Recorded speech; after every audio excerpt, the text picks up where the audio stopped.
কি এমন নেক আমল থাকতে পারে? এবার ডাক দিয়া কয়, ও আনসারী সাহাবী, আমি তোমার বাড়িতে মেহমান হতে চাই। এবার আল্লাহর বান্দা যখন বলেছে, সাথে সাথে আনসারী সাহাবী ডাক দিয়া বলে, ঠিক আছে চলো, আমার ওই ঘরে তুমি থাকবা, এটা মেহমানদের জন্য খাস, এটা তোমার জন্য দিয়া দিলাম, ওখানে থাকবা। আমার ভাইয়েরা, সাহাবী তালাশ করে কোন নেক আমল এত প্রিয় হইছে, আমার নবীর জবান থেকে ঘোষণা এসেছে ব্যক্তিটা জান্নাতি।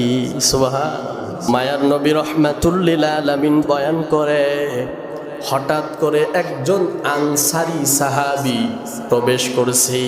আমার নবীজি ডাক দিয়া বললেন, ও আমার সাহাবায়ে কেরাম, যেই সাহাবীটা এখন প্রবেশ করতেছি, এই সাহাবী হলো জান্নাতি। সুবহানাল্লাহ। বলতেছে কে? মুহাম্মাদুর রাসূলুল্লাহ সাল্লাল্লাহু আলাইহি ওয়াসাল্লাম। আমার ভাইয়েরা,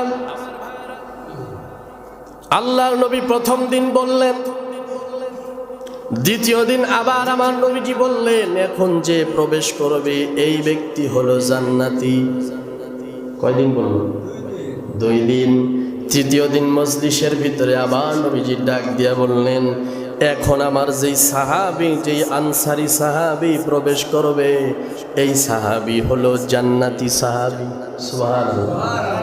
3 দিন বলার পরে নবীজির একজন সাহাবী চিন্তা করলো, আল্লাহর নবী জান্নাতি বলে ঘোষণা করেছে, কে এমন নেক আমল থাকতে পারে? সাহাবায়ে কেরাম তো নেক আমল খুঁজে খুঁজে করতেন, কি এমন নেক আমল থাকতে পারে? এবার ডাক দিয়া কয়, ও আনসারী সাহাবী, আমি তোমার বাড়িতে মেহমান হতে চাই। এবার আল্লাহর বান্দা যখন বলেছে, সাথে সাথে আনসারী সাহাবী ডাক দিয়া বলে, ঠিক আছে চলো, আমার ওই ঘরে তুমি থাকবা, এটা মেহমানদের জন্য খাস, এটা তোমার জন্য দিয়া দিলাম, ওখানে থাকবা। আমার ভাইয়েরা, সাহাবী তালাশ করে কোন নেক আমল এত প্রিয় হইছে, আমার নবীর জবান থেকে ঘোষণা এসেছে ব্যক্তিটা জান্নাতি। সুবহানাল্লাহ। আমার ভাইয়েরা, একদিন চলে যায়, খুঁজে পায় না, সারাদিন কাজ করে সন্ধ্যাবেলায় বাড়িতে আসে, শুধু ফরজ সালাতগুলো আদায় করে, অতিরিক্ত কিছুই করে না। আবার বান্দাটা ঘুমায় যায়, চোখে ধরা পড়ে না। একদিন চলে যায়, 2 দিন চলে যায়, 3 দিন যখন অতিবাহিত হয়ে গেছে, গোপন আমল খুঁজে পায় নাই, স্বাভাবিক জীবন যাপন করে। এইবার তৃতীয় দিন ডাক দিয়া বলে, ও আনসারী সাহাবী, তোমার বাড়িতে আমি আসছি, এর একটা কারণ ছিল, একটা উদ্দেশ্য ছিল। কারণ কি? বলে, রহমাতুল লিল আলামিন 1 দিন 2 দিন না 3 দিন তোমাকে জান্নাতি হওয়ার ঘোষণা দিয়েছেন। কারণ কি? কোন নেক আমল তোমার আল্লাহর কাছে প্রিয় হয়েছে, এটা জানার জন্য। আমার ভাইয়েরা, সাহাবী ডাক দিয়া কয়, আল্লাহর বান্দা, তেমন কোনো নেক আমল তো আমার নাই, তুমি যা দেখছো এটাই আমার স্বাভাবিক জীবন। আমি সারাদিন কাজ করি, সন্ধ্যাবেলায় বাসায় ফিরি, অতিরিক্ত কোনো আমল আমার নাই। আবার সারা রাত ধরে যে তাহাজ্জুদ পড়ি, এটাও কিন্তু না। কোরআন তিলাওয়াত করি, এটাও না। তাহলে কোন নেক আমল আল্লাহর কাছে প্রিয় হয়েছে?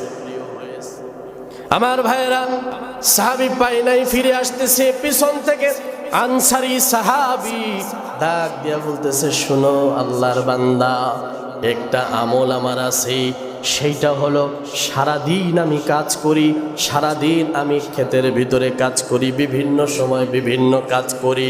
সারা দিনের ভিতরে কেউ আমাকে থাপ্পড় দিয়েছে, কেউ আমাকে গালিগালাজ করেছে, কেউ আমাকে কষ্ট দিয়েছে, ওইগুলো আমি মনের ভিতরে রাখি না।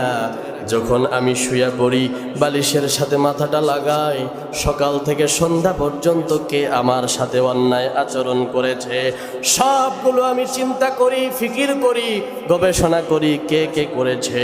আমি আল্লাহর দরবারে ডাক দিয়ে কই, আল্লাহ, সারা দিন তোমার বান্দা আমাকে গালি দিয়েছে, আমাকে কষ্ট দিয়েছে, ওরা তো আপনারই বান্দা। আপনার মোহাব্বতে, আপনার ভালোবাসা পাওয়ার জন্য, আপনাকে পাওয়ার জন্য আমি সব অন্যায়গুলো মাফ করে হৃদয়টা ফ্রেশ করে নিলাম। আল্লাহু আকবার পড়েন।